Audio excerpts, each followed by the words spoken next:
So you've just got your instrument home. We know you're anxious to go ahead and start playing. So we'd like to give you a few tips just to make it easy to help you get started. So the first we'd like to talk about is the safest way to store your instrument. Typically with a cello, what we like to do is whenever you can, in its bag, lay it on its side. This is the safest position to help prevent any kind of falls or sliding off a chair or leaning in a corner or something like that. So if in the event the instrument does get knocked over, it doesn't have very far to go to cause any damage. So we'll go ahead and take the cello out of the bag. You may have a bag that has a zipper around the side or in some cases up the front. Either way, just kind of lay the instrument on its side. Go ahead and unzip it. We'll open the front. The bag does have a front and a back. You'll see the front is accommodated a little bit to present the bridge, so that's kind of important. It makes it much easier to get it back in the bag when you're done with the instrument.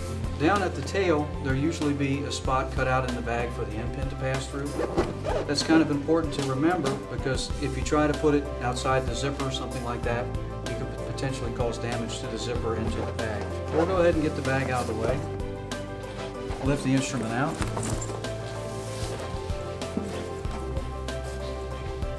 And go ahead and set the bag aside. Once we've got our instrument out and we're getting ready to begin playing, a few points we'd like to look at. Do a quick visual inspection to see potentially if the bridge has been knocked out of position, or maybe you've got any seams or any structural issues.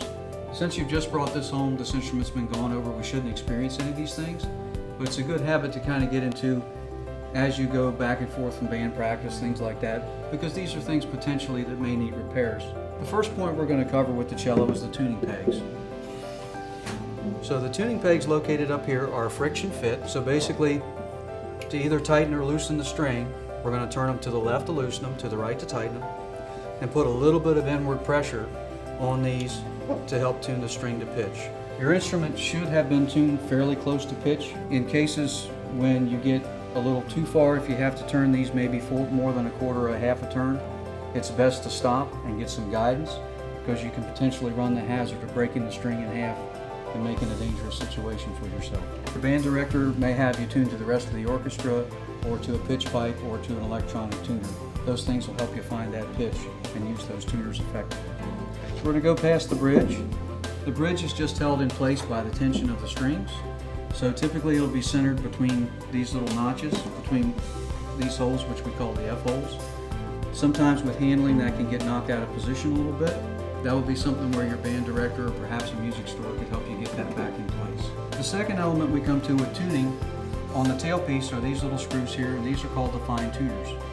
Basically what these are is they do kind of the same function that the tuning pegs do, but at a much more precise level. So once you get your strings close to pitch with your tuning pegs, you're going to use these fine tuners. If you need to increase the pitch of the string, you're going to turn these screws to the right to tighten and increase it, or to decrease it, you're going to tune it to the left. If you get to a situation where the fine tuners are bottomed out all the way against the bottom, that's when it's time to go ahead and back them off and retune with the tuners on the headstock. When we get to the tail of the instrument, we have the end pin. The function of the end pin is to allow it to stand to adjust the height to make it in the comfortable playing position for you. We have a set screw here that holds the rod in place. We just loosen it by turning it to the left, extend the rod to the length that we need, and then just give it a little turn to the right just to snug it up. Just snug is enough.